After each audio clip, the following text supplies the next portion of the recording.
Hello everyone. आज की class में पढ़ेंगे हम क्लास 10 का चैप्टर नंबर जो 9 है, सम एप्लीकेशंस ऑफ ट्रिग्नोमेट्री, उसका लास्ट क्वेश्चन नंबर 16। ये क्वेश्चन है हमारा, the angle of elevation of the top of a tower from 2 points at a distance of 4 metre and 9 metre from the base of the tower and in the same straight line with it are complementary, prove that the height of the tower is 6 metre. तो ये हमारा last question है और last question के साथ साथ बहुत important question भी है। ठीक है, ऐसे क्वेश्चंस आते हैं, पर हाँ इसमें क्या होता है, कभी हाइट चेंज हो जाती है तो कभी इसमें वेरिएबल्स दे दिए जाते हैं कि 6 की जगह वो तुम्हें ए बी दे देगा या कभी कुछ और दे देगा, कॉट या साइन में दे देगा वैल्यू। ठीक है, अब ये क्वेश्चन पहले हिंदी देख लेते हैं इस क्वेश्चन की। इस क्वेश्चन में हमसे कहा गया है कि एक टावर के टॉप को देखने पर, ठीक है 2 पॉइंट हैं, 2 पॉइंट से उस टावर के टॉप को देखने पर कितनी दूरी से देखने पर, एक को 4 मीटर की दूरी पर देखने पर और एक को 9 मीटर की दूरी से देखने पर जो एंगल बनते हैं वो क्या बनते हैं, कॉम्प्लीमेंट्री एंगल। तो उसके लिए पहले हमें ये पता होना चाहिए कि कॉम्प्लीमेंट्री एंगल क्या होते हैं। तो सबने पढ़े होंगे 9th क्लास में। 9th क्लास में क्यों कि 5th 6th से ही आना शुरू हो जाते हैं कि कॉम्प्लीमेंट्री एंगल्स क्या होते हैं।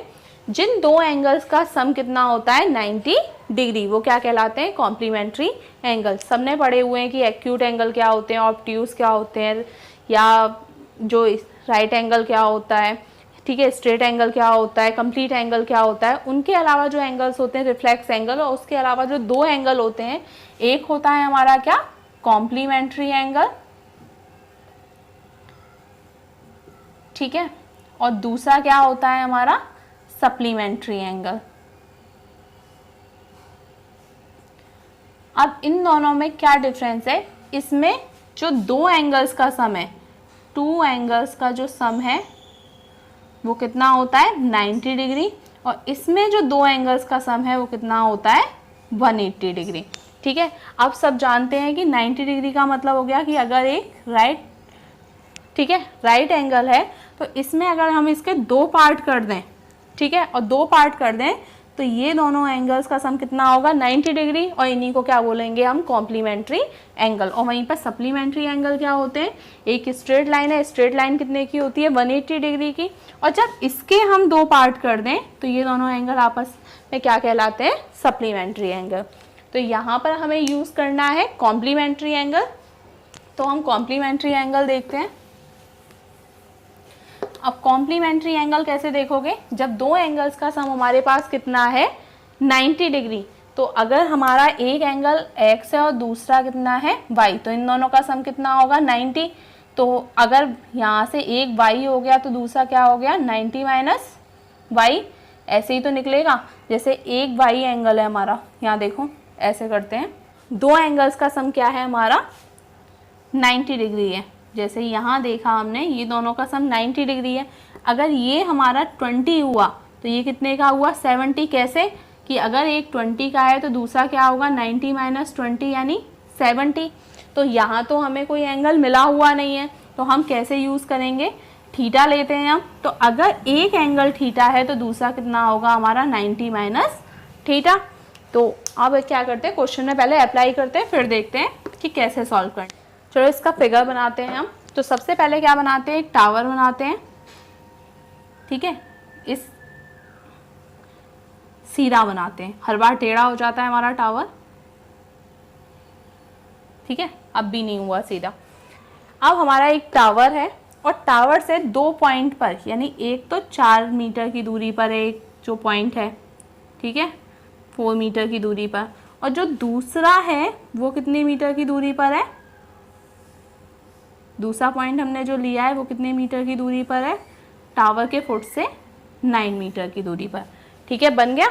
इसको क्या करते हैं हम, ए मान लेते हैं, इसको मानते हैं बी, और ये हो गया सी, और ये हो गया डी। हमसे क्वेश्चन में कह रखा है कि ये जो दोनों पॉइंट हैं वो क्या है, स्ट्रेट लाइन पर, यानी एक ही सीधी लाइन पर क्या है लोकेटेड है। अब उसके बाद उसने कहा कि इन पॉइंट से देखने पर क्या होता है, 4 मीटर से देखने पर और 9 मीटर पे देखने पर दोनों एंगल कौन से बनते हैं, कॉम्प्लीमेंट्री। कॉम्प्लीमेंट्री का मतलब है कि सबसे पहले तो क्या करते हैं, एंगल बना लेते हैं हम,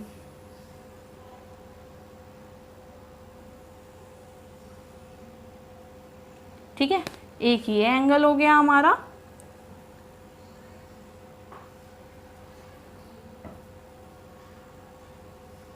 और एक ये हो गया। ठीक है, ये हो गया हमारा डी पॉइंट। अब कॉम्प्लीमेंट्री एंगल बोला है, तो कॉम्प्लीमेंट्री एंगल मैंने अभी बताया, दो एंगल्स का सम कितना होगा 90 डिग्री। अगर एक 20 है तो दूसरा कितने का होगा 70 का, एक 30 का है तो दूसरा कितने का होगा 60 का। तो इसी तरीके से अगर एक थीटा है तो दूसरा कितना होगा 90 माइनस थीटा। तो हमने एक एंगल क्या मान लेते हैं थीटा, और ये दूसरा वाला कितना हो गया हमारा 90 माइनस थीटा। कोई प्रॉब्लम नहीं है, कॉम्प्लीमेंट्री एंगल जिन दो एंगल्स का सम 90 डिग्री हो। और देख लो एक बार प्लस करके देख लेते हैं कॉम्प्लीमेंट्री एंगल बन रहा है या नहीं बन रहा है। तो देखो प्लस करेंगे 90 माइनस थीटा में थीटा प्लस करेंगे तो थीटा से थीटा कैंसिल, आ गया ना 90 डिग्री, यानी जो एंगल हमने लिए हैं वो क्या है बिल्कुल ठीक है। अब क्या करते हैं, हाइट ऑफ द टावर मान के चलते हैं कितनी h, वैसे तो हमें प्रूफ करनी है ये कितनी है 6, लेकिन अभी फिलहाल के लिए हम क्या मान के चलते हैं इसे h। ये हो गई हमारी h। अब सबसे पहले क्या करते हैं, कौन सा ट्रायंगल लेंगे हम, जैसे सॉल्व करते हैं उसी के लिए BCD। तो पहले लिख लेते हैं यहाँ पर, let the height of the tower be h, let the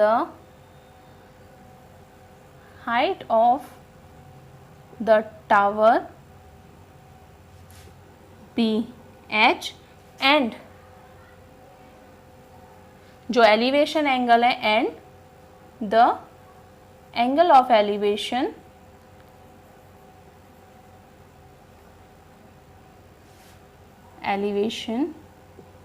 angles of elevation are theta and 90 minus theta.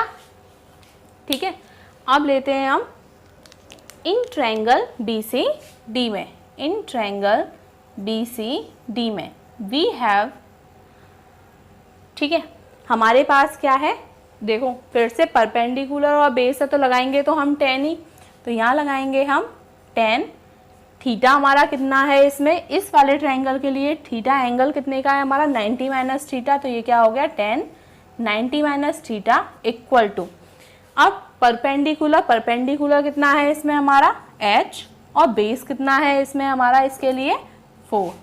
ठीक है, अब सब लोगों ने जो एक्सरसाइज पढ़ी होगी 8.3 जो ट्रिग्नोमेट्री का ही दूसरा चैप्टर था, उसमें ये दिए हुए थे फॉर्मूले, जिसमें 10 90 माइनस थीटा क्या होता है cot theta equal to h upon 4।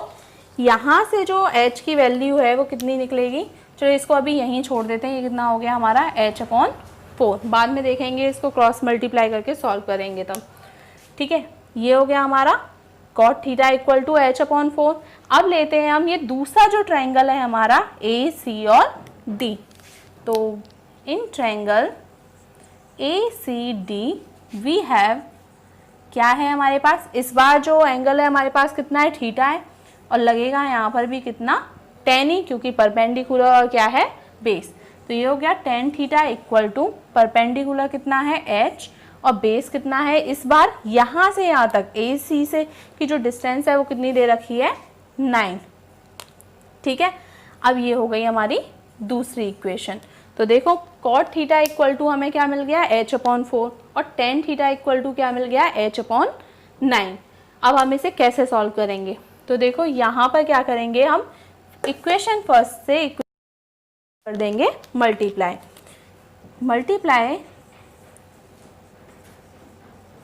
Equation first by equation second. अगर इसका मल्टीप्लाई करेंगे हम तो देखो क्या होगा, कॉट थीटा का मल्टीप्लाई टेन थीटा से होगा, यानी cot theta multiply tan theta equal to, और h अपॉन 4 मल्टीप्लाई क्या हो जाएगा h अपॉन 9। ठीक है,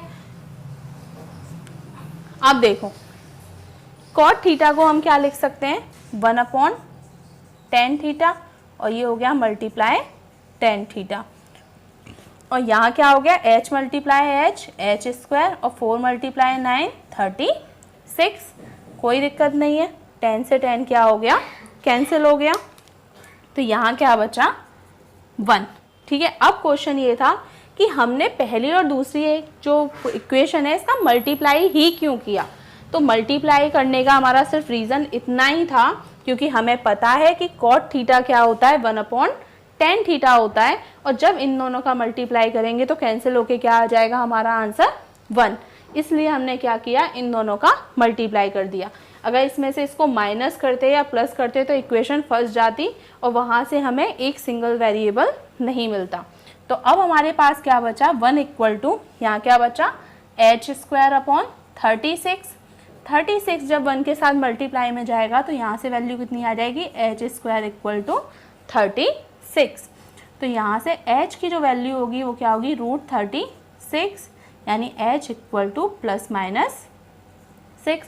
अब जो भी हाइट है या डिस्टेंस है वो क्या होती हैं, पॉजिटिव होती हैं, इसलिए यहाँ पर h इक्वल टू कितना आ गया, 6 मीटर। हमें प्रूफ क्या करना था, यही प्रूफ करना था कि the height of the tower is 6 metre. तो hence the height of the tower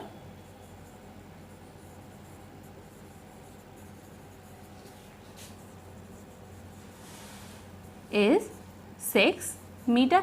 simple था क्वेश्चन, कुछ नहीं था, बस इस क्वेश्चन में एक चीज़ ही थी जो समझने वाली थी कि अगर किसी को पता है कि कॉम्प्लीमेंट्री एंगल क्या होते हैं तो वो इजीली इस क्वेश्चन को कर देगा कि एक थीटा हो गया, एक 90 माइनस थीटा हो गया, बाकी तो क्वेश्चन सारा सेम था। तो ये हो गया हमारा चैप्टर कंप्लीट, चैप्टर नंबर 9।